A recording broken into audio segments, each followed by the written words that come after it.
Boa noite a todos que estão nos assistindo ou vão assistir a gravação. Saiu o tão esperado concurso para a nossa categoria. Foram disponibilizadas 37 vagas de ampla concorrência, 3 para portadores de deficiência e 10 para negros e indígenas. E um cadastro de reserva de 150 vagas. E hoje a gente tem como convidados o Carlos Cardoso Filho, auditor tributário do Fisco Municipal do Ipojuca, diretor jurídico e de defesa funcional da FENAFIM, diretor jurídico da APFisco, professor de direito tributário, bacharel em direito pela Universidade Federal de Pernambuco, pós-graduação em direito administrativo, Universidade Federal de Pernambuco, e engenheiro civil Unicap.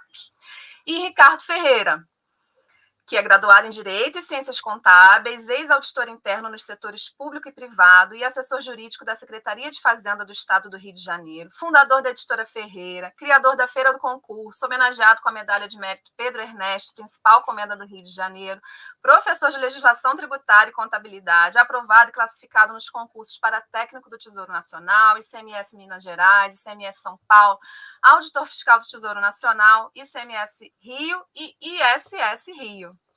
Mas antes de dar a palavra aos nossos convidados, eu vou chamar o Luiz Antônio, que é meu colega fiscal também, já aposentado, atual presidente do SINCAF. E, Luiz, em 13 de março deste ano, saiu uma nota de imprensa no Brasil de Fato, com a manchete Sindicato dos Fiscais de Rendas do Rio aponta defasagem de auditores e cobra concurso público. O que você gostaria de comentar sobre isso? Boa noite. Boa noite a todos. É um prazer estar aqui.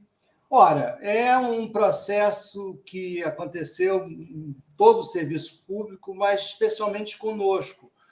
Houve um esvaziamento da classe e a gente vê essa medida que a gente já tem lutado enquanto sindicato muito para suprir essa deficiência que existe no nosso quadro funcional. Então, a gente entende que é extremamente importante para a comunidade do Rio de Janeiro e principalmente para a nossa classe receber esses colegas aqui. E é importante que a imprensa dê repercussão a isso para a gente ser ouvido, que há muito clamamos por esse concurso. E a gente está aqui em boa companhia para falar um pouco mais, palavra tua. E saudar já, a gente pretende achar que entre os convidados aqui estão futuros colegas nossos. Então, já é uma saudação para a presença deles aqui depois desse concurso. Exatamente. Sejam todos muito bem-vindos. A gente hoje está aqui num bate-papo leve, né, Luiz? Realmente, essa questão da defasagem ela é algo que estava preocupando, principalmente porque tem muitos colegas para se aposentar, então o concurso chegou num momento super oportuno. Então, eu vou chamar agora o Carlos, né, fiscal de rendas, é o nome do nosso cargo aqui no Rio de Janeiro, mas ele pode ser denominado no Brasil afora com outras denominações, né, auditor fiscal, como o seu currículo mesmo coloca. E você, como representante da FENAFIM, o que pode dizer aos nossos espectadores sobre o exercício da função do fiscal e a integração entre as categorias tributárias entre os municípios brasileiros? Boa noite a todos, boa noite, Lívia, meu amigo Luiz, professor Ricardo, e todos aqueles que estão aí participando da live através da Rede Mundial de Computadores. Um movimento importante para que a gente esclareça, né, o papel do fiscal. Lívia, infelizmente, o nome do meu cargo não é fiscal, é auditor tributário. O nome correto, o nome constitucional é fiscal. É o nome que aparece no artigo 37, inciso 18 da Constituição Federal, né? Lá não tem auditor, lá tem fiscal, né? Então, assim, mas houve uma mudança de nome, o nome do meu cargo é auditor tributário. Então, é muito importante esse tipo de momento para que a gente divida com quem pretende entrar no serviço público numa carreira como a nossa, porque muito se fala, inclusive, quando a gente vai fazer uma busca, né, no Google, a gente coloca assim, concurso do Rio, aparece lá, ISS Rio. ISS Rio. Eu vi 4 escolas, né, de preparação para o concurso, 4 cursos, inclusive famosos, né, que botam lá ISS Rio. Na verdade, o concurso é amplo, o concurso é para todos os tributos, todos, sem exceção, né, não podia ser diferente. o que for aprovado vai exercer o cargo cuidando de toda a tributação do município do Rio, inclusive daquilo que vem como repasse também, acompanhando o repasse constitucional, né? Mas, assim, eu vou tentar aqui falar um pouco sobre a carreira e sobre a importância e assim, a alegria, né, de exercer essa carreira. Primeiro, a importância dela, uma carreira que estrutura o nosso país. A gente tem, não apenas no artigo 37, inciso 18 e 22, mas a gente tem a presença do fisco e a importância dele estrutural para a República desde o artigo 1º da Constituição Federal. O artigo 1º diz que a gente tem uma república, e tem que ser mesmo, né, porque a res é pública, ou seja, as coisas são de todos, não tem nada mais do império, e que é um Estado democrático de direito, e que essa república ela tem como fundamentos. Então, logo no artigo 1º, que é o artigo inaugural, fala que ela tem como fundamentos a soberania, a cidadania, a dignidade da pessoa humana. Olha, não se constrói isso sem receita, sem recurso. Tem outro fundamento que é a livre iniciativa. Esse fundamento da livre iniciativa é que garante que o Brasil sempre será um Estado capitalista, gostemos ou não, e aqui não é o momento de discutir isso, mas não vale no Brasil o comunismo, porque há liberdade de iniciativa. E esse Estado que garante a liberdade de iniciativa, ele, para existir e prestar serviços essenciais, precisa tributar. Então, o tributo termina sendo, e é uma coisa primeira que eu quero logo levantar aqui, termina sendo o tributo um excelente instrumento de manutenção do capitalismo, porque se não é o tributo, não tem como manter o Estado Nacional. Se não tem como manter o Estado Nacional, precisaria o Estado encampar, tomar conta e produzir. E aí não caberia o espaço para o lucro privado. Então, os empresários precisam entender isso, que é o tributo que mantém ele no jogo do lucro. Sem tributo não tem Estado com livre iniciativa e vai ter que ser o Estado, o município e a União a tomar conta de tudo. Então, já no artigo 3º também, nós temos ali os objetivos fundamentais da República. E tem construir uma sociedade livre, justa e solidária. Então, repare, solidariedade não é mimimi, não é coisa de gente boazinha, não. É um objetivo fundamental. Não bastasse ser objetivo, é um objetivo que é fundamental, é basilar. Mas construir essa sociedade livre, justa e solidária só se faz com serviços públicos. Os serviços, eles atenuam as distâncias injustas, né? Eles garantem essa justiça, essa solidariedade, e também tem lá como objetivo garantir o desenvolvimento nacional. Olha, faz parte também de uma das garantias desse desenvolvimento haver investimentos. Erradicar a pobreza é outro objetivo fundamental, a marginalização e reduzir desigualdades sociais. Não há como reduzir desigualdades sociais sem prestar serviço.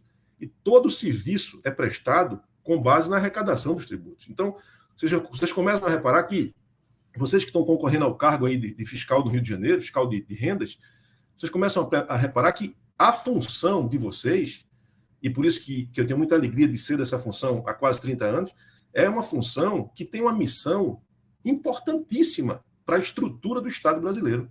Não tem como fazer, materializar na prática, né, todos esses fundamentos, esses objetivos fundamentais, senão através da tributação. Quando a gente anda um pouco mais, que chega no artigo 6º da Constituição Federal, que tem todos os direitos sociais, essa live está sendo interessante porque aquele aluno, né, aquele estudante do concurso que está lá estudando condicional, está lembrando de tudo isso. São direitos sociais a educação, a saúde, a alimentação, o trabalho, a moradia, o transporte, o lazer, a segurança, a previdência social, a proteção à maternidade e à infância, a assistência aos desamparados. Então, tudo isso só se faz, só se concretiza com receita pública. Então, observem o quanto essa carreira ela tem uma importância decisiva na manutenção do Estado brasileiro. E do Estado que tem que ser democrático e de direito. Não vale ser só uma coisa. Ele tem que ser democrático e de direito. Aí vem o artigo 37, que esse é o que mais utilizado, né, quando se fala no fisco, com os seus dois dispositivos, o inciso 18 e o inciso 22. No 18, diz que essa administração fazendária e seus servidores fiscais, agora há pouco eu falava aqui com a Lívia, o nome correto é fiscais, né?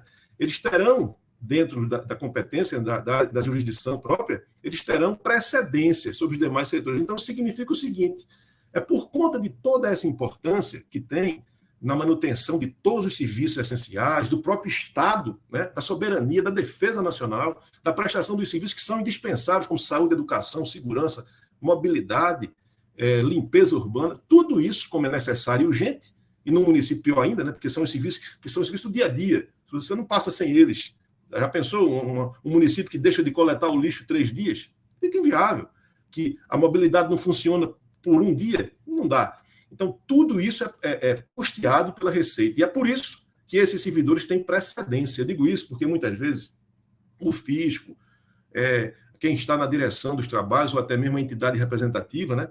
No caso o SINCAF, a FENAFIM e outras entidades, às vezes tem dificuldade até de dialogar com as administrações, de ser recebido pela administração, e esse ato de não receber, em tese, uma tese bastante lúcida, né, seria um ato inconstitucional, porque uma autoridade municipal, né, que não recebe o fisco e recebe outra carreira, está cometendo inconstitucionalidade porque ela tem precedência. Né? O inciso 22 já diz o seguinte, diz que as administrações tributárias elas são atividades essenciais ao funcionamento do Estado. É por tudo isso que a gente já falou aqui. Então, por que elas são essenciais? Porque sem elas o Estado não funciona. E aí ele reforça dizendo, exercida por servidores de carreiras específicas. Olha, pessoal, bastava carreira, que já não dava para ser ninguém contratado, terceirizado, não dava para ser ninguém comissionado. Mas é mais grave, são servidores de carreiras específicas, e aí não tem jeito. Tem que ser o servidor investido através de concurso naquele cargo específico. E veja uma coisa interessante, que eu não sei se vocês já observaram.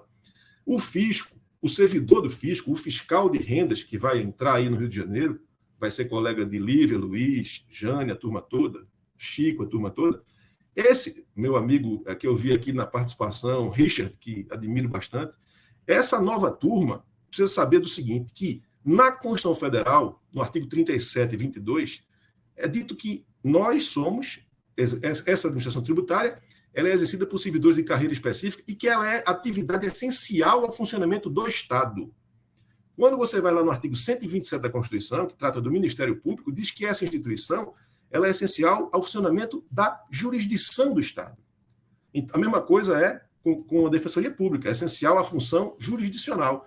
Então, observe que o fisco é essencial ao Estado como um todo, até porque quem vai custear toda a despesa, quem vai fazer funcionar essa atividade jurisdicional também é a Receita Pública. Bom, para fechar esse meu primeiro momento aqui e reforçar o quanto é importante essa função, e isso não significa, pessoal, que o servidor do fisco, o fiscal de rendas que é aí do Rio de Janeiro, que vai entrar, que ele é mais importante que ninguém. Não.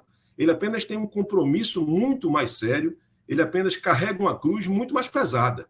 Isso não faz dele estrela, não faz dele diferente de ninguém, apenas muito mais comprometido, e comprometido com tudo, com a função, com a sociedade, com a discussão da carreira, com a participação nos movimentos da carreira, com a participação associativa e sindical. Ele precisa se engajar nisso. Né? Ainda falando um pouco sobre a importância do fisco, lá no artigo 52 diz que compete privativamente ao Senado Federal avaliar periodicamente, inciso 15, avaliar periodicamente a funcionalidade do sistema tributário nacional e, veja agora, o desempenho das administrações tributárias da União, Estados, DF e municípios. Então, repare só uma coisa. É tão sério que a Constituição reservou à Câmara Alta, né, experimentada na política, pelo menos assim se espera, né, reservou a essa Câmara Alta, ao Senado Federal, essa competência privativa de avaliar as administrações, o desempenho das administrações tributárias, inclusive municipais. A FENAFIM, que tem aí um papel nacional, atua justamente a nível nacional. Para encerrar, lembramos aqui também o artigo 11 da Lei Complementar 101, a Lei de Responsabilidade Fiscal, que diz que constitui, lá no artigo 11, constituem requisitos essenciais da responsabilidade na gestão fiscal a instituição, previsão e efetiva arrecadação de todos os tributos. Aí voltamos à questão do concurso, né? Não é ISS Rio, é concurso para fiscalizar todos os tributos do município, e o artigo 11 diz que, se não houver a arrecadação dos tributos, efetiva arrecadação dos tributos, aquele gestor, aquele prefeito, aquele secretário, estará incorrendo em irresponsabilidade na gestão fiscal. Veja como é sério isso. Isso é muito sério.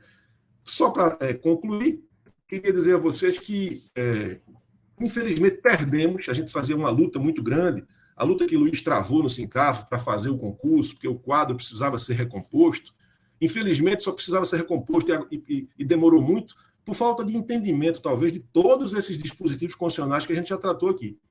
Mas a gente tinha um argumento forte, que eram aqueles dispositivos, e também o artigo 11 da Lei Complementar 101, e a gente tinha também o inciso 10 do artigo 10 da Lei de Improbidade, a Lei 8429 de 92, que tratava a agir negligentemente com a arrecadação de tributo como improbidade. Aí foi alterado agora, em 2021, houve uma onda aí de afrouxar um pouco mais o combate à improbidade e à corrupção, e nessa onda de afrouxar um pouco mais o combate, trocou-se a palavra negligentemente por ilicitamente. Então, hoje, ao invés de a improbidade ser agir negligentemente na arrecadação, o que aí caberia para aquele prefeito, secretário que não fez o concurso, deixou o quadro defasado, por exemplo, ou até desequipou totalmente, negligenciando a arrecadação, antes era improbidade, agora não, é agir ilicitamente. Então, tem que ter uma tipificação como ilícito para haver essa responsabilização. Bom, perdemos um pouco essa ferramenta aí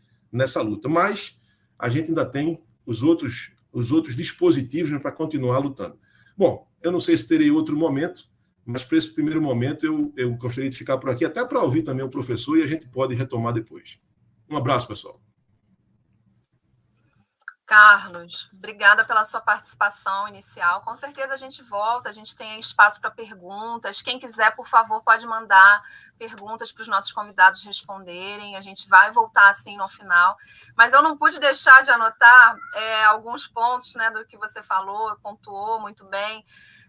Quando fala da solidariedade, né? A gente às vezes nota que as pessoas levam muito para um lado moral. Elas pegam a palavra e acham que aquilo é moralmente discutível, né? E a gente está falando de conceitos que existem, que têm que ser interpretados, estudados, não é só uma interpretação moral do que está na Constituição ou em qualquer outro lugar. E eu também queria pontuar rapidamente, que os trabalhadores, nós somos trabalhadores, né? E muitas vezes somos colocados como carrascos da população, porque a gente, como se a gente tirasse de quem tem, e aí você fez toda essa amarração da importância de estar entranhado mesmo no sistema capitalista, que é o sistema que nós temos, independente de críticas a respeito do tema. Uma carreira típica do Estado, né? Tanto que a gente tem também o FONACAT, que é o fórum dessas carreiras, e também um dos eixos de atuação do SINCAF, desse mandato que está terminando agora, que é essa integração com a FENAFIM, com o FONACAT, com qualquer outros fóruns que estejam aí no país. E o fiscal, ele também quer ver a reversão desses valores arrecadados investidos, né? Porque, afinal, fica incompleto o trabalho se a gente também faz e não vê, né, essa reversão, bem como quando a gente tenta se dirigir às autoridades e não é recebido, ou não é respondido, é ignorado. Então, assim, tudo isso é muito importante de estar compreendido dentro de todo esse cenário. Então, Carlos, obrigada, depois a gente volta. Mais uma vez, eu peço ao pessoal que coloque perguntas e eu te chamo novamente. Então, agora eu vou chamar o professor Ricardo Ferreira, né, meu colega, até pegando um gancho com o que o Carlos colocou, né, ISS Rio. Nos cursinhos falam muito assim, né? O ISS Rio. Eu, por acaso, sou do ISS. Ricardo também. Mas não é apenas o ISS, né? Tem outros lugares que o fiscal pode ser lotado. Vou pedir para você falar um pouquinho, Ricardo, sobre isso. E também, como professor, autor de livros, o que você poderia dizer aos que estão se preparando? A gente tem no edital disciplinas que são novas, né? Como tecnologia da informação, auditoria fiscal eletrônica, que sim, são importantes, né? A gente está hoje no meio digital. Hoje essa conversa só está acontecendo porque estamos aqui no meio digital, reunidos de vários lugares. Então, é super importante, mas também tem aquelas disciplinas que sempre se repetem, né, no concurso. Então, enfim, te passo a palavra para você fazer algumas considerações. Boa noite, Lívia. Boa noite ao nosso colega Carlos Cardoso, falou brilhantemente, é uma pessoa que a gente admira, que está à frente da FENAFIM, é um jurista bastante conhecido e brilhante, como sempre. Boa noite, Luiz Antônio.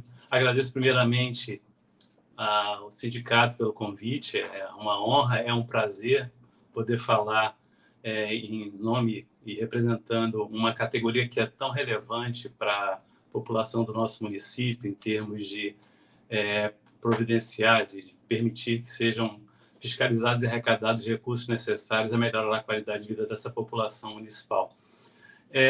Você falou a respeito do nome do nosso cargo, fiscal do ISS, e é conhecido assim principalmente por causa dos cursinhos preparatórios, que na hora de divulgar, no intuito de se fazerem compreender para as pessoas leigas, muita gente que vai fazer concurso não tem a noção exata de quais são as atividades, as funções, então eles nomeiam pelo que é mais fácil para a assimilação do público que desconhece as atribuições do cargo.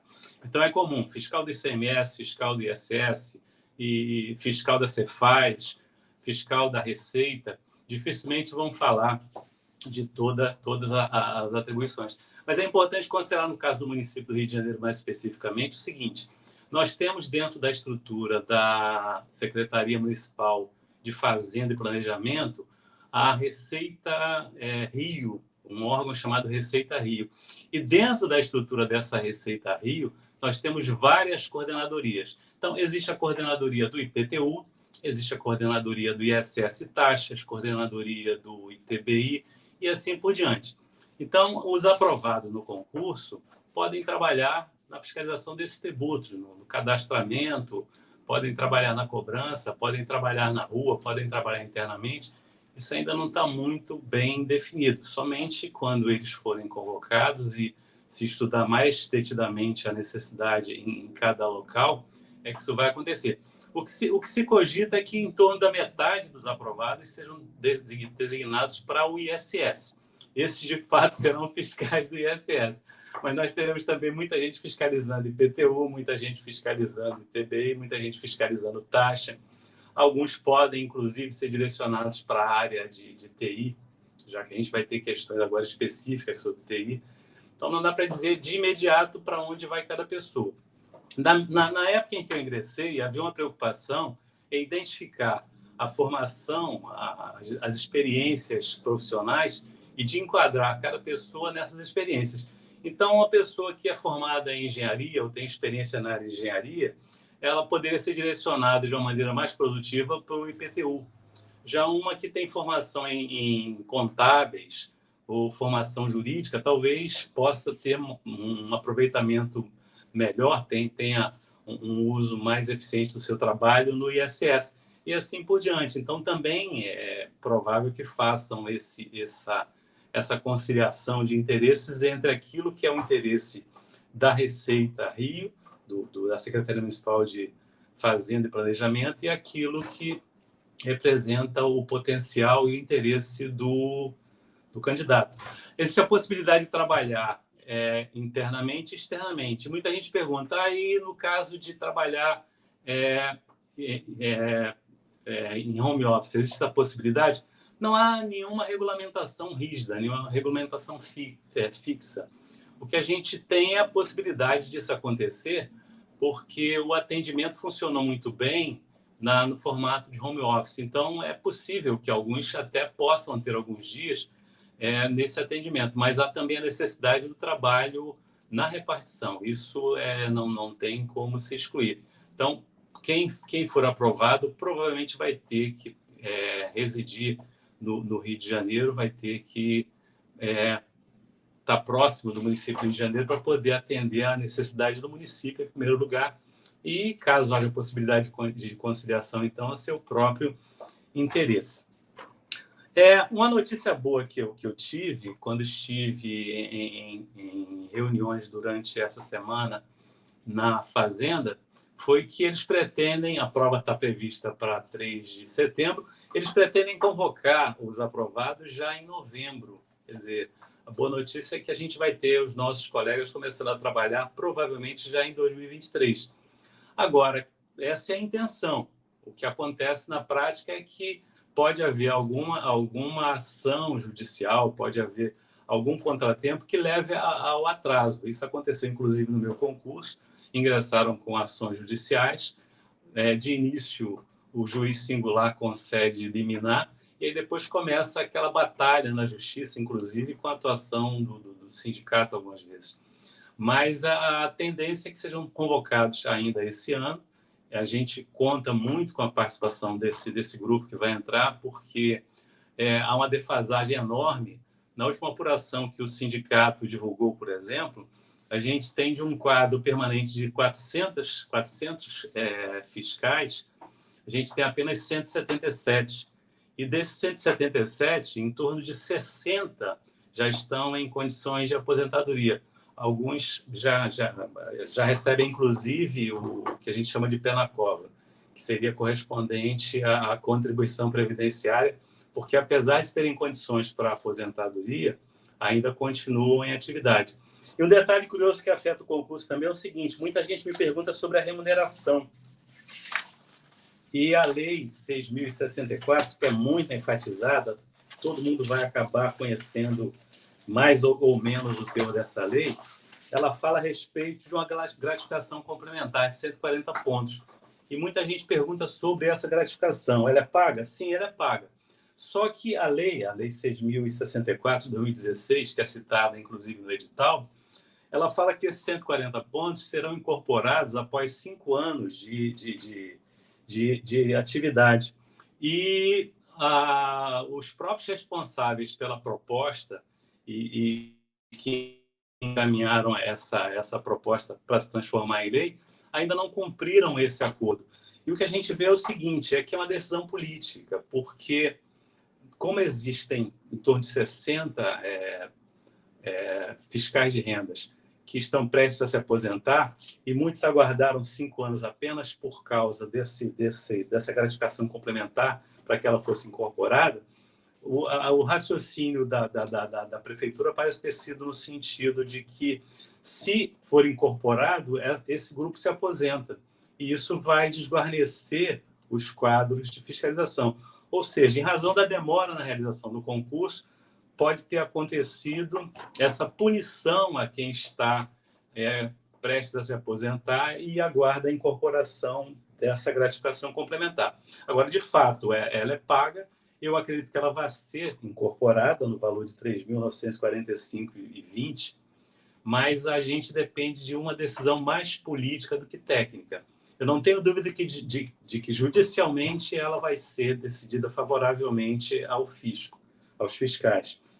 Mas a decisão política pode acontecer antes e a gente não precisar ter que se manifestar perante a justiça.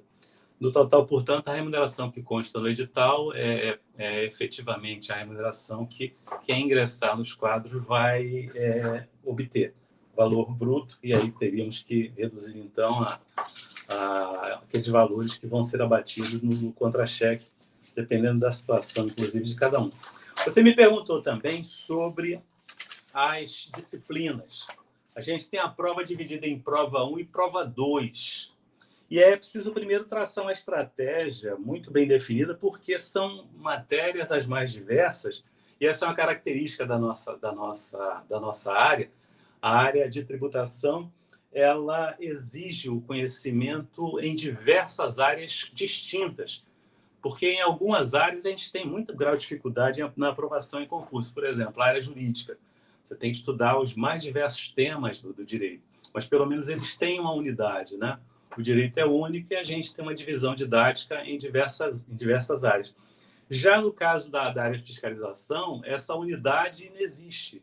Dentro de uma única disciplina, por exemplo, na prova 1, nós temos matemática, raciocínio lógico matemático, estatística, matemática financeira. Mais adiante, temos direito administrativo, civil e empresarial. Em seguida, tecnologia da informação.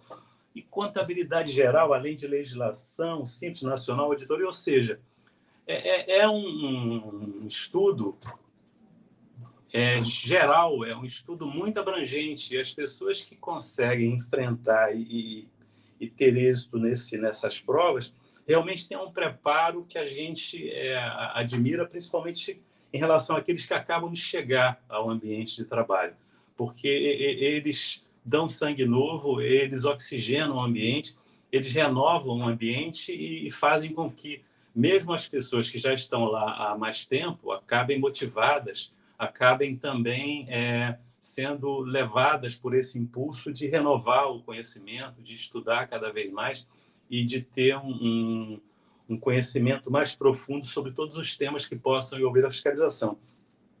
Eu diria que é preciso primeiro considerar o seguinte: quem teve tempo de se preparar previamente vai ter que estudar, ou pode estudar, pelo menos na forma de questões de prova, de solução de questões de prova da Fundação Getúlio Vargas, questões sobre todas essas disciplinas. E, no caso de quem não teve tempo, não teve condições de se preparar para todas as disciplinas, porque estava prestando concurso para as outras áreas, como tribunais de contas, por exemplo, que não tem todas essas disciplinas, eu diria que precisa traçar uma estratégia de excluir aquilo que for menos relevante, seja em termos de pontuação, seja em grau de dificuldade. Por exemplo, algumas disciplinas como língua portuguesa, direito tributário, crimes contra a ordem tributária e legislação específica, valem muito mais pontos. Então, a gente tem 40 pontos para a língua portuguesa, 40 pontos para direito tributário, 40 pontos para legislação específica. Enquanto que uma disciplina que é complexa, como direito civil e empresarial, economia e finanças públicas, cada uma dessas disciplinas vale apenas 10 pontos. Então, para quem tem dificuldade em cumprir todo o conteúdo programático, fica aí uma estratégia. Esqueceu, ou pelo menos estudar com menos afinco, com menor dedicação às matérias de menor peso, investir naquelas de maior peso e número de questões.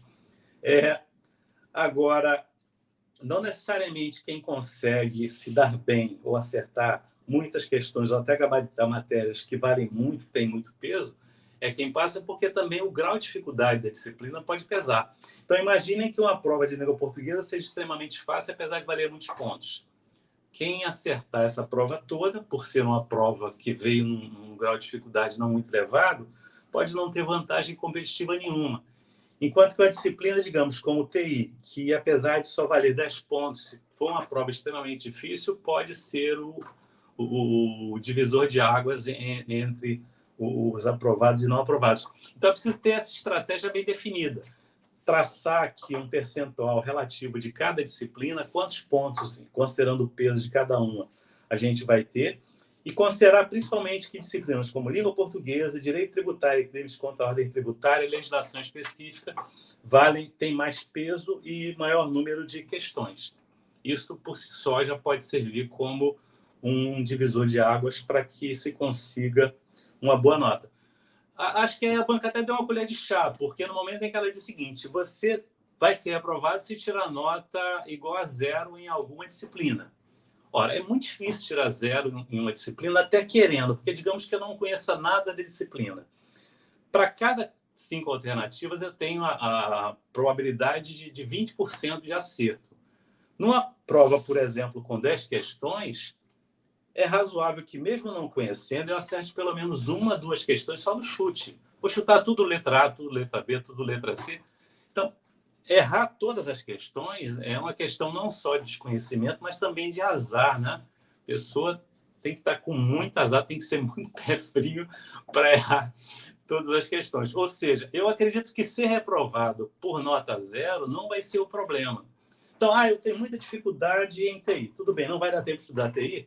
Então, trabalha pelo menos algumas questões de provas anteriores para tirar a nota mínima, acertar uma questão ou 2 ou 3, quem sabe, e fazer a diferença em disciplinas de maior peso.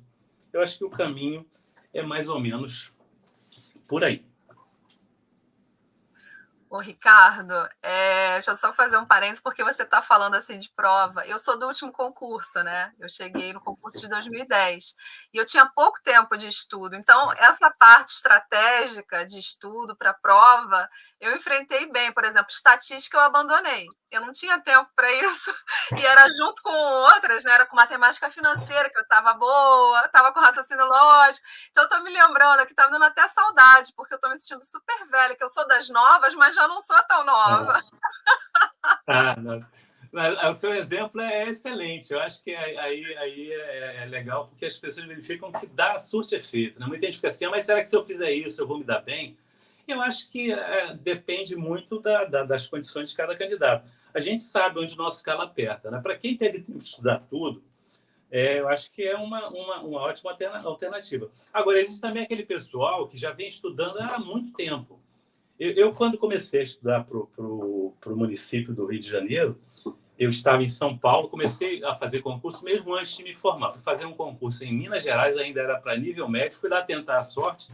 Como todo candidato iniciante, eu comprei uma apostila na banca de jornal. Aliás, não, eu ganhei uma apostila de presente, já defasada, de pelo menos uns 3 anos, para ir lá testar o que era fazer concurso público para a área fiscal, porque eu estava terminando a faculdade de Ciências Contábeis ainda.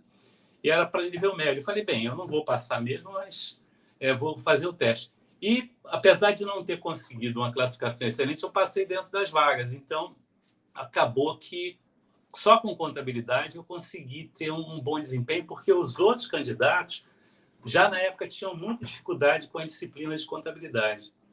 Então, fez uma diferença enorme. Em São Paulo, eu já estava terminando a faculdade e estava prestes a registrar o meu diploma. Então, foi aquela correria para registrar o diploma, mas eu já fui mais bem preparado. E aí, novamente, em contabilidade, custos, análise, auditoria, eu consegui fazer uma diferença enorme, porque eu não tive muito tempo para estudar outras disciplinas. Só estudei o básico, língua portuguesa, direito tributário, mas não em profundidade, como eu fazia com aquelas que estudava na faculdade. E também deu certo. Então, quando eu escolhi entre Minas e São Paulo, tive a oportunidade de ficar em São Paulo, mais perto, inclusive, do Rio. O meu objetivo era voltar para o Rio, mas não havia a menor possibilidade de haver concurso no Rio no curto prazo. A gente não sabia quando haveria. Só que o que eu queria era voltar para o Rio, então comecei a estudar com base no edital do concurso anterior e a projetar o que poderia ser, poderia haver diferente no concurso que eu iria prestar. E quando chegou a época do concurso, eu já estava relativamente bem preparado em todas as disciplinas. Inclusive, lá em São Paulo, com alguns colegas que eram do Rio, durante os períodos de folga, a gente ficava estudando lá no plantão.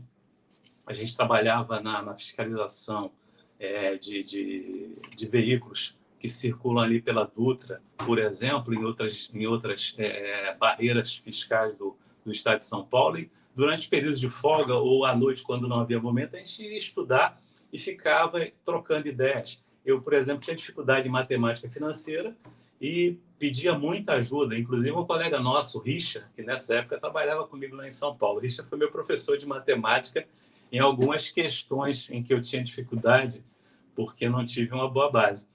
Então, aí depende dessa característica. Para quem queria o Rio de Janeiro e estudou todas as disciplinas, eu acho que dá para investir em todas elas, principalmente na forma de questões. Aliás, a essa altura do campeonato é a melhor estratégia, é inverter o processo. Eu começaria a fazer questões de prova da FGV, assinaria aí um desses bancos de questões de provas, pesquisaria questões da FGV, faria um caderno de questões, resolveria as questões e analisaria em quais questões, em quais disciplinas e temas tive mais dificuldade para só então fazer uma revisão da teoria. Ou seja, o processo se inverte em razão da proximidade das provas. Vai ser muito mais entusiasmante e muito mais produtivo nessa fase de estudo. Sim, tem que ter estratégia agora nessa reta final. É uma reta final, né? Quem vai prestar a prova geralmente já está estudando, já tem pelo menos uma base de estudo, e agora é isso, tem muita realidade de onde você se encontra e daí traçar o seu plano, porque está logo ali a prova, realmente. E a gente está precisando, né, Ricardo? O ISS, a gente está trabalhando muito. Estamos precisando dividir com o pessoal que vai chegar. Com o maior prazer eu vou ensinar o trabalho, passar o trabalho que a gente está trabalhando. Eles estão sendo desejados como um filho lá dentro. Nossa, são como um filho que a gente espera chegar. Está preparando enxoval, treinamento, já está vão fazer festa, vão fazer tudo para o pessoal.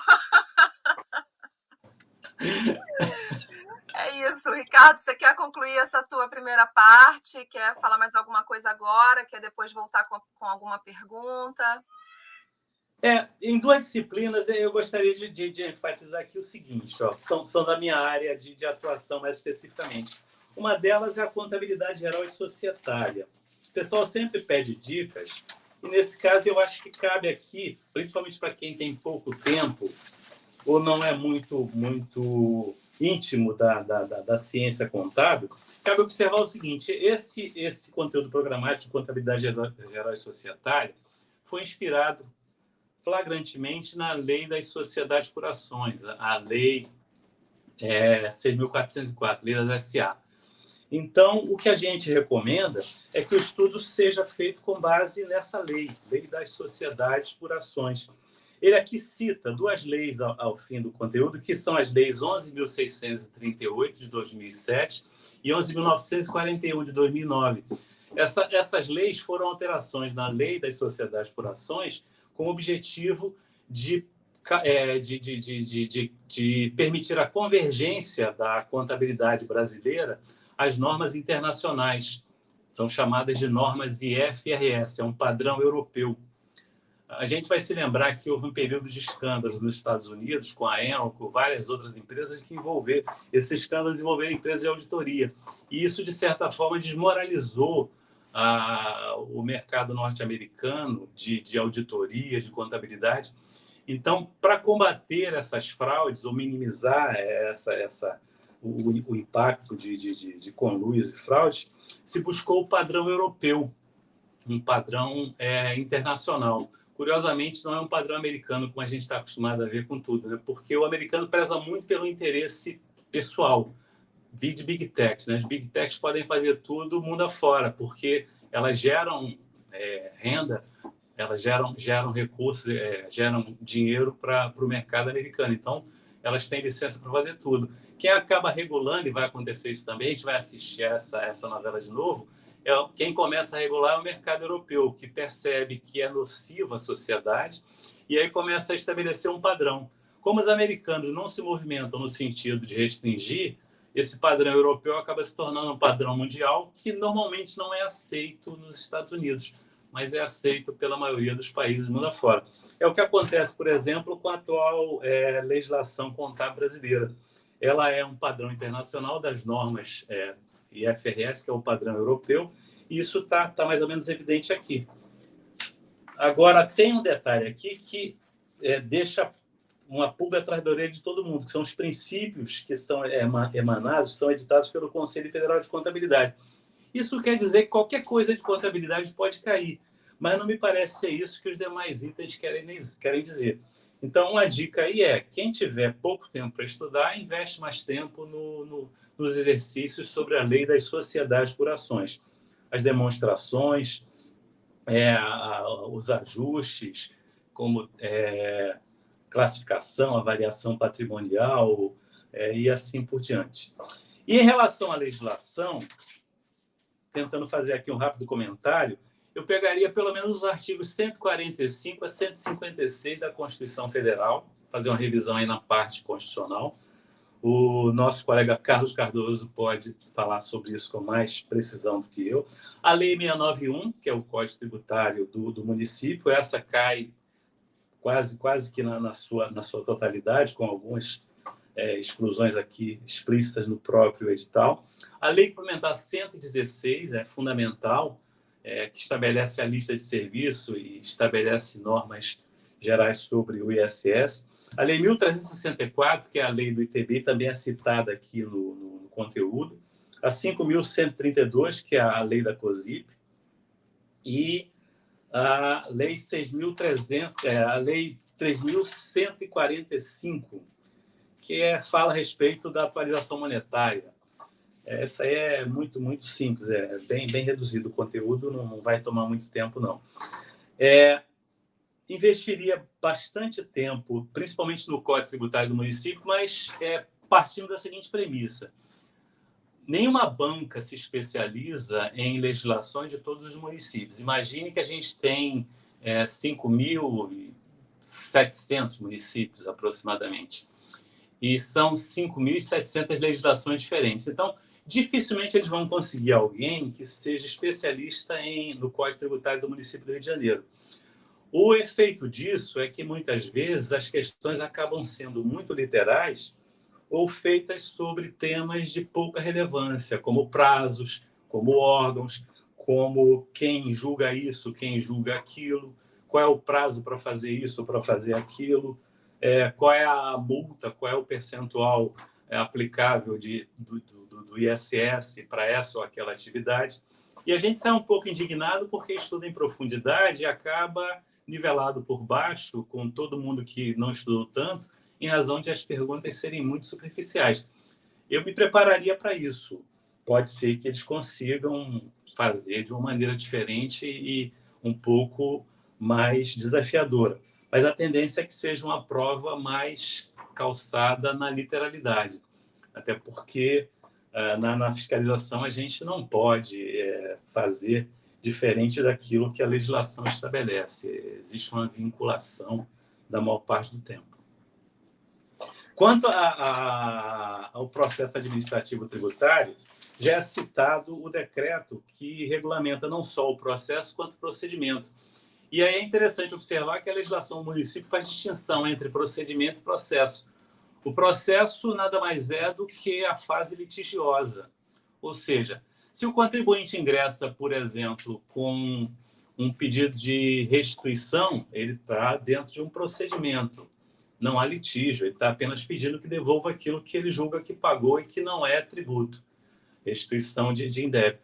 Agora, se o fisco se recusa a restituir e o contribuinte inconformado apresenta uma reclamação, uma impugnação, aí tem início, então, a fase litigiosa, porque vai ser necessário definir quem tem razão, quem tem o melhor argumento, se é o contribuinte, se é o sujeito passivo ou se é o fisco. E a administração, então, vai atuar no sentido de analisar os atos praticados por seus servidores. É isso que envolve, então, o processo administrativo. É preciso entender esse sentido estrito, porque normalmente a gente chama de processo tanto o procedimento quanto a fase litigiosa. Então, no município do Rio, essa distinção, eu diria, que é fundamental e talvez seja um ponto explorado e que faça diferença na hora de definir as questões um pouco mais complexas dentro do conteúdo da legislação. De resto, acho que vocês podem procurar uma orientação mais específica e com mais tempo com os professores de...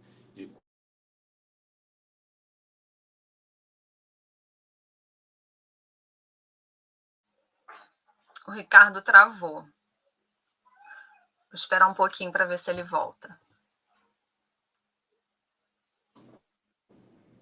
Oi, voltamos. Você me ouve, Lívia? Voltamos. Mas é isso. Eu acho que o que havia de mais essencial, eu poderia ficar falando aqui por mais 5 horas, mas eu acho que o nosso tempo é reduzido, eu já me estendi além do que seria razoável. Imagina, eu não sei se o pessoal estava esperando essas dicas assim, foram dicas valiosas. Eu gostei muito que você entrou nesses detalhes, porque muita gente que assiste é uma pessoa que está querendo realmente ter informações tanto de dentro, né, da Secretaria de Fazenda quanto da prova, e você pode colaborar bastante com isso, né? Eu estava lembrando aqui, na minha prova, não teve agora também prova discursiva. Aí na minha prova de 2010, foi a ESAF que fez. Eu estava esperando um super caso elaborado do Código Municipal, eu estava com tudo afiado, aí eles colocaram, se eu não me engano, formas de extinção do crédito tributário, que é uma coisa, né, super geral que você está falando, né? A literalidade já ajuda, né? E aí... A gente fica indignado porque se prepara para o fim do mundo e, no fim das contas, o mundo não termina. Nossa, não. Mas foi até o que me colocou dentro das vagas, porque eu acabei indo bem, né? Mas assim, aquela coisa, a gente fica às vezes também esperando muito, mas você tem que estar em dia com o básico, né? O que é esperado para não pode errar coisa simples. Você falou tudo agora. Eu acho que o primeiro passo para ser aprovado é não errar o simples, o óbvio. O impossível, o absurdo, a gente erra e todo mundo erra, e quem acerta chutou. Geralmente quem acerta isso foi mal no resto. Então, quem passa é quem não erra o óbvio, é quem consegue ter um bom desempenho dentro daquilo que é possível. Eu me lembro que na prova de legislação de vocês, de 5 questões dentro do processo administrativo tributário, eu contestei pelo menos 3. Ou seja, essas três, provavelmente quem acertou teve um certo grau de chute, de sorte ao acertar. Porque só duas passavam segurança na resposta. Então, tem todos esses percalços, né? E quem errou também não foi reprovado por causa disso, né? Provavelmente quem só acertou duas ou três conseguiu uma boa média no resto, se estava bem preparado. Agora, causa indignação porque a gente acaba errando coisas para as quais estava muito bem preparado. Aliás, um detalhe aqui importante, que talvez alguns que estão se preparando não saibam, é que, em razão de questionamentos, eles acabaram excluindo do edital, fizeram uma retificação, eu tenho aqui, inclusive, sem efeito a prova de títulos. Tornou sem efeito a prova de títulos um edital que foi publicado no dia 7 de junho, uma alteração do edital, de 7 de junho. Então, o pessoal que está preocupado com a prova de títulos... o pessoal que está preocupado com a prova de títulos pode dormir sossegado, que não vai ter mais prova de títulos. Agora é só prova objetiva e quem tiver nota mais alta, entra. Se empatar, quem tiver 60 ou mais. Aí é legal, porque os mais idosos... É justo. Aí vem a experiência. Sim, é justo. Mas não deixe de estudar as leis, porque a gente lida com isso no dia a dia o tempo todo, né? Lei Complementar 116, Código do Município, PAT, tudo isso. É um diferencial e também quando você entra, tem que utilizar, não tem jeito. Nessas disciplinas que são mais presas a textos legais, e principalmente legislação, em que a aplicação pela fiscalização é muito vinculada, eu diria que as pessoas só vão errar o que for muito mal feito. A tendência é quase gabaritária ou até gabaritária, dependendo do grau de dificuldade. Não há muita margem para questões difíceis. A banca, quando tenta fazer isso, normalmente se enrola. E aí a questão, em vez de difícil, fica mal feita. E quando o candidato erra, ele erra não por desconhecimento. Ele erra porque não sabe exatamente, a banca não consegue traduzir o que de fato queria pedir. Aliás, a FGV é craque em fazer isso. Ela tenta pegar os candidatos pelo pé, dando pistas falsas e escondendo a real intenção, e muitas vezes ela acaba se enrolando e a questão fica mal feita e o candidato acaba sendo prejudicado. Eu nunca tenho sorte. Para que isso não aconteça. Eu nunca tenho sorte. Eu nunca tenho sorte com as anulações. Eu acerto essas benditas e aí não afeta nada. Você também? São dois. É daí que vem minha indignação. Eu falo muito mal disso porque eu já fui vítima disso várias vezes. Sim. Tem que ser. Inclusive a ESAF. A ESAF também fazia muito isso. Foi com a ESAF. Enfim, né? Pelo menos a gente já passou disso. Já passou. Mas fica o trauma. Mas, claro, e a gente fica o trauma, né? E fica também, poxa, a vontade de que outras pessoas não passem por isso. Amém. Bom, Ricardo, tem aqui no chat, nos comentários, né? Só elogios. Tem aqui o Francisco Manuel, Ricardo Ferreira, talento, inteligência, compromisso e dedicação a serviço do fisco e orgulho da nossa categoria. Muito obrigado. Jane, Ricardo, seu conhecimento interno da SMF, a experiência em orientar candidatos a concursos públicos e o vasto conhecimento das questões tributárias tornaram esta live especial. Grande colega. Muito obrigado. Eu também tenho que agradecer o Carlos, o Richard mandou um abraço para todos nós. Outro Richard, Carlos, Lívia. O Richard que me deu aula de matemática. Pois é, eu escutei você falando, aqui ele está mandando abraço. Fica aí exemplo. O pessoal que acha que não vai aprender matemática, eu não sabia nada. Radiciação, potenciação, nada disso eu sabia. Tive que aprender tudo e contei com a ajuda do Richard. De repente, busquem ajuda de colegas para tirar o trauma. Não desistam, não. Tudo tem solução. Tem. Paciência e perseverança, né? É isso aí. A Vânia falou também, é sempre uma honra ouvir nosso amigo Carlos Cardoso em defesa da nossa carreira, brilhante como sempre. Jane, queria cumprimentar o Carlos por sua brilhante participação, ao mesmo tempo que agradeço muito. Eu fiquei aqui de boca aberta com a explanação dele. Maravilhoso, assim, foi muito legal, foi muito bacana. Eu tenho uma pergunta aqui para cada, posso fazer agora? Bom, para o Carlos seria para explicar um pouco melhor o que seria a FENAFIM e por que ela é importante. A FENAFIM é uma federação que congrega todas as entidades, né, que representam os fiscais municipais do Brasil todo. E é um sindicato de segundo grau que tem assento reservado, garantido, em todas as discussões nacionais que envolvem a carreira. Então, a FENAFIM é convidada, e ela não entra porque tem vontade de entrar, não, ela entra porque é convidada a discutir, debater todas as propostas que tramitam no Congresso Nacional, que interessam ao fisco municipal, interessam ao servidor público, porque nós também somos servidores, né? E interessa até a sustentação financeira dos municípios. Eu sempre digo que a FENAFIM, Lívia, investe boa parte do seu tempo, e mais de um tempo para cá, o Brasil começou a tumultuar muito a vida, de respeito à segurança da receita. A FENAFIM investe muito de seu tempo, de sua energia, de seus recursos, para a manutenção da receita pública municipal, para a manutenção da governabilidade de prefeitos. Né? É uma coisa que pouca gente sabe. Né? E assim, queria deixar aqui o meu agradecimento ao SINCAF, que é um sindicato que está sempre na luta com a gente, tanto na defesa das prerrogativas, competências, direitos, garantias dos servidores, porque, na verdade, tudo isso é do servidor, não é pessoal, e é da sociedade. Né? O servidor tem prerrogativa, não tem privilégio. Precisa ter prerrogativa para poder exercer a função e garantir a sociedade. E o servidor do fisco precisa ter autonomia. É uma coisa que a gente luta muito, para manter, garantir a autonomia, para que não haja ingerência. Né? Porque na ingerência, o que é que acontece? Termina o fisco agindo como chicote nas costas do opositor e como algodão nas costas do correligionário, do apoiador. E não é para ser assim. A Receita está acima de tudo isso, precisa garantir todos os serviços que precisam ser prestados para todos, sem exceção.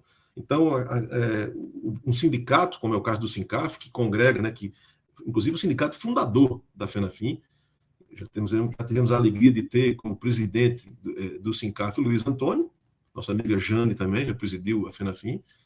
Então, é um sindicato importante na nossa entidade, que colabora decisivamente, tem ajudado muito. O Rio de Janeiro tem uma quantidade enorme de deputados, a gente precisa muito do contato com esses deputados no Brasil para poder fazer a luta nacional. Né? Agora, por exemplo, na reforma tributária. Aqui se falou muito, né?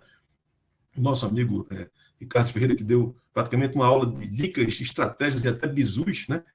Até eu me lembrava de uma situação, ele falou assim, o cara só dá mal se a prova for muito mal feita, né? Então, para que não seja, porque há situações de prova muito mal feitas. Quando eu ensinava, Ricardo, eu lembro que eu ensinei tributário num concurso, que nas questões de português pegaram textos de Ferreira Goulart, né?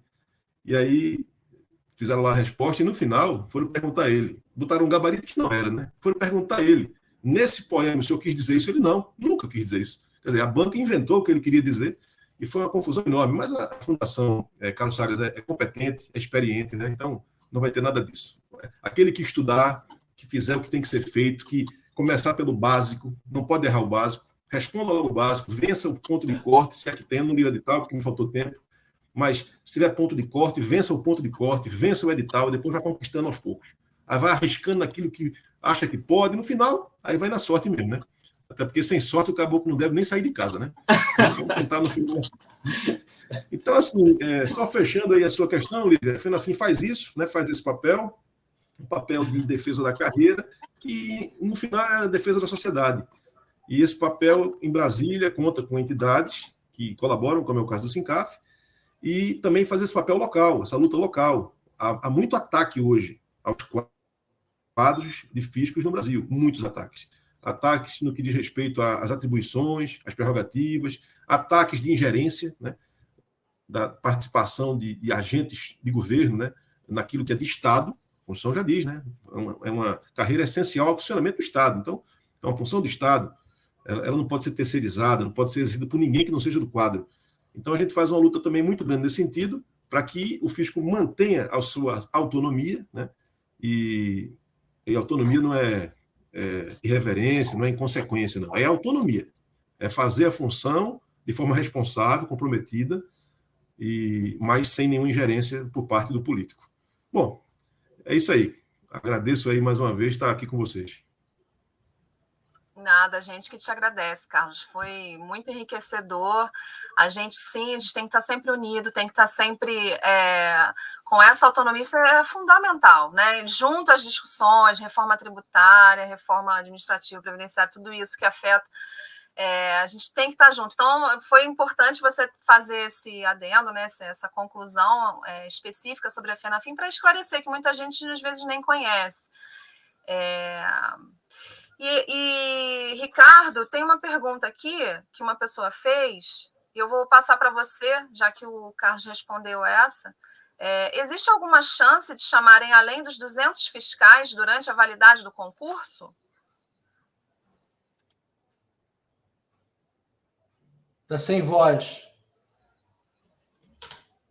Tem que ativar o seu microfone, Ricardo.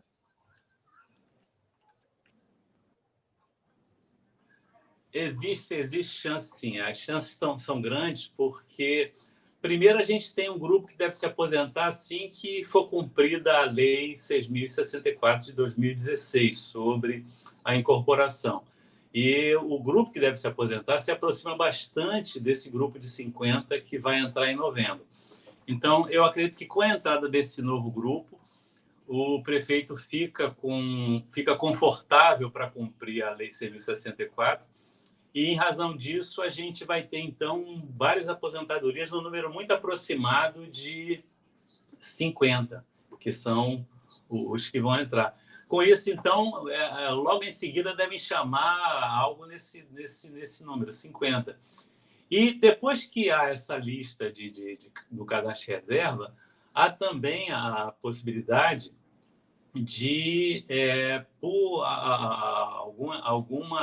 algum diálogo com o próprio executivo, se mostrar da necessidade de esse pessoal que foi aprovado e, portanto, tem qualificação suficiente para ingressar nos quadros, de esse pessoal ter que ser chamado sob pena de se gastar com um novo concurso, ter uma despesa desnecessária, novamente deixar o quadro desfalcado, porque a gente tem uma média de 10, 12 anos a cada concurso. Quer dizer, quando eu entrei, o concurso tinha sido feito em 78, depois foi feito em 88, de vocês foi em 2010, agora 2013. Quando será o próximo? Quer dizer, 2035, quem sabe?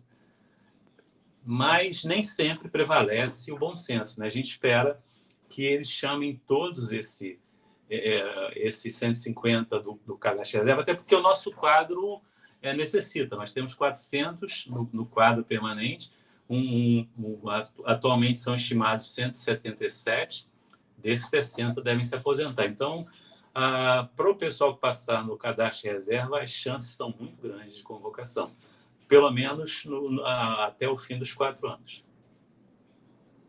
Sim, sim. É animador, né?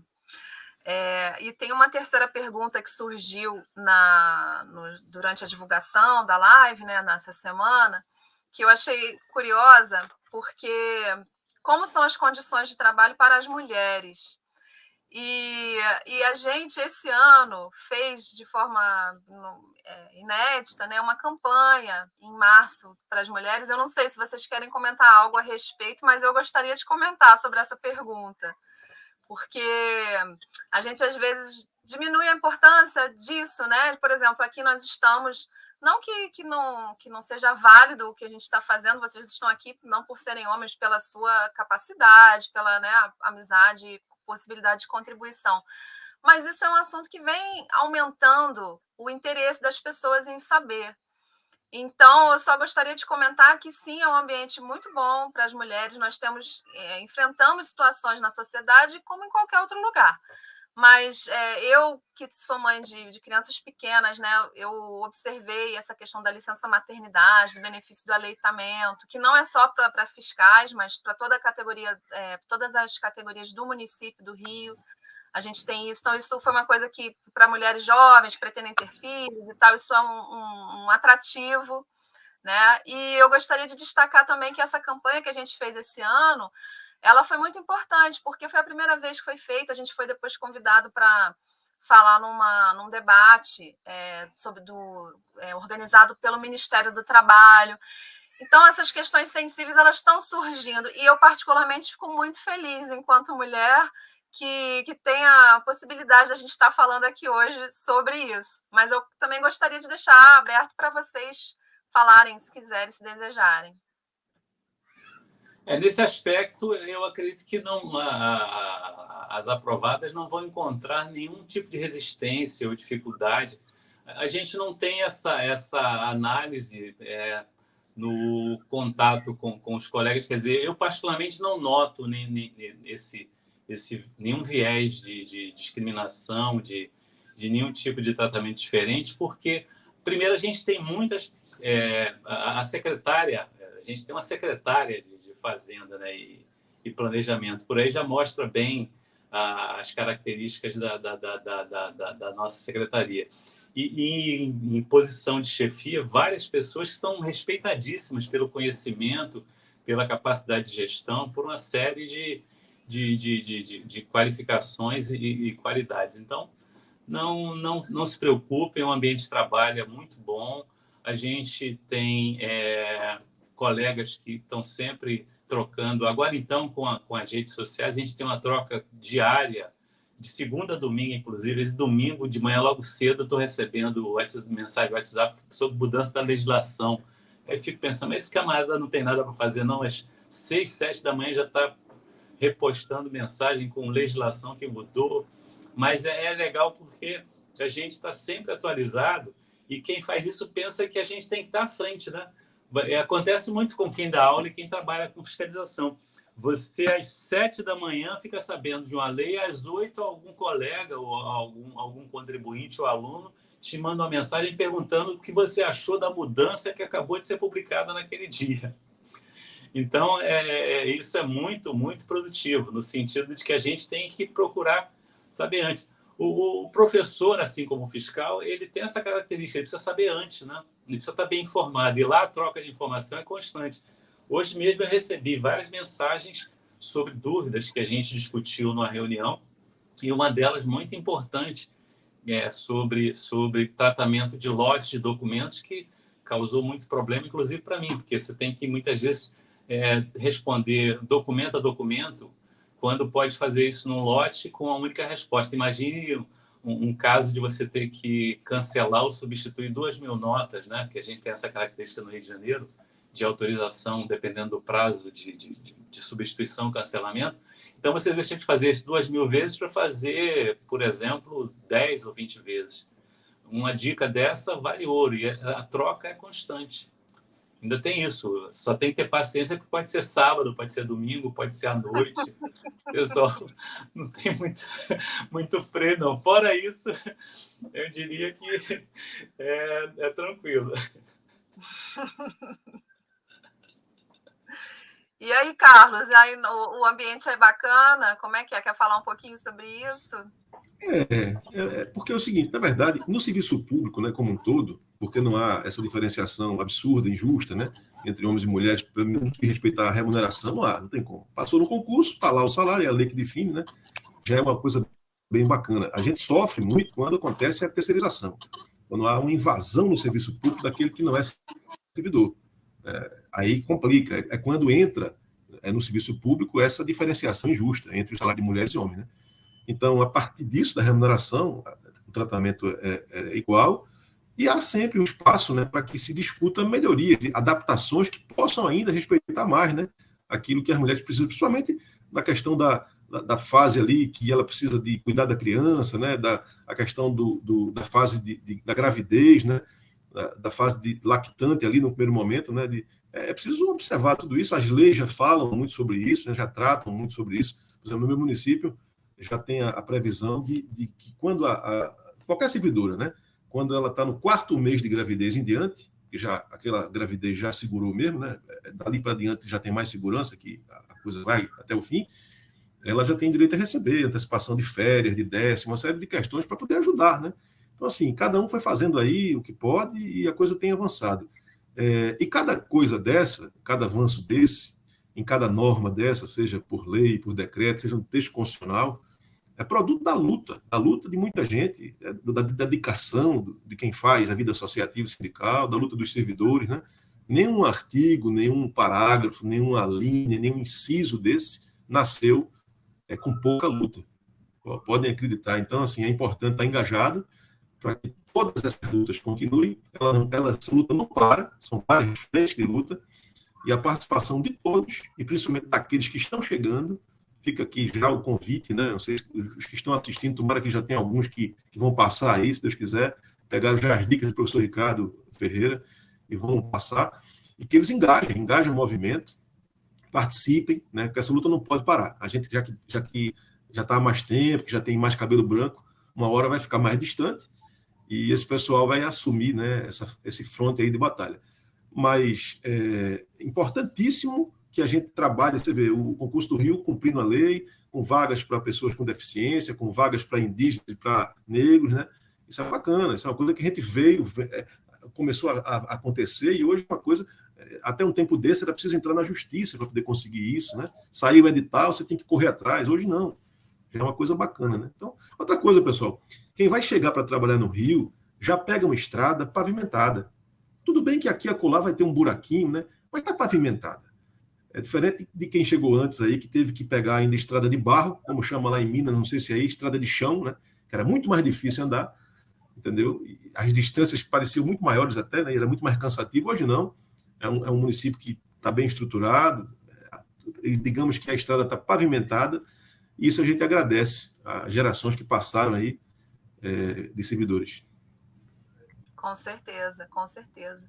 E é importante mesmo a gente reforçar, se aproximar do seu sindicato, estar participando.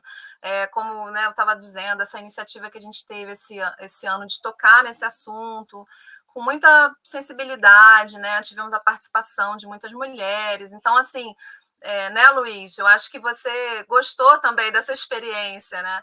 Então, é isso. Eu sempre brinco, eu sou formada em Direito também, né? E eu sempre tive um pouco de crise com Direito, porque eu falo, o Direito é muito atrasado, porque a gente só vê a lei, só vê as coisas, quando teve já a experiência real já passou, né? E aí você tem a conquista. Claro que é importante, faz parte, é assim mesmo, mas é isso. Então, que todas as demandas possam ser ouvidas, principalmente quando a gente está falando de um sindicato, né? Esse é o meu... Acho que é isso, não temos mais perguntas. Eu achei ótimo o nosso papo. Luiz, você quer falar alguma coisa? Seu microfone está... Isso. Abriu já, né? Não, olha, eu quero primeiro agradecer muito a presença do meu colega Ricardo Ferreira, da minha colega Lívia, meu amigo Carlos Cardoso, já de longa data, não é? E desejar muita sorte a quem teve presente aqui e esperar, depois de setembro, que se dirijam aqui ao nosso sindicato para se sindicalizar, para trabalhar junto conosco, né? A gente termina o mandato agora, nesse próximo, no final do mês, e quem tiver aqui, que receba e receberá todas as pessoas que passarão aqui. Eu espero que as pessoas que estiveram presentes aqui ouvindo essas dicas maravilhosas. Aliás, o formato foi incrível, né? A gente improvisou de uma maneira correta. Nesses anos todos, nunca vi nada parecido com esse evento de hoje. Acho que nem a história da mulher lá que a Lívia inventou, que foi tão interessante de fazer. Agradecer muito a vocês, agradecer as pessoas presentes aí, e tal qual, como Cristo, de braços abertos aqui para receber todo mundo. Tá? É isso. Vou relembrar aqui para o pessoal que está assistindo, né, que as inscrições para o concurso estão abertas, vão até o dia 5 de julho, a aplicação das provas é no dia 3 de setembro, e nós estamos aguardando ansiosamente os novos colegas para o desempenho dessa função essencial para o município do Rio de Janeiro. Obrigada, pessoal. Boa noite. Boa noite. Boa noite.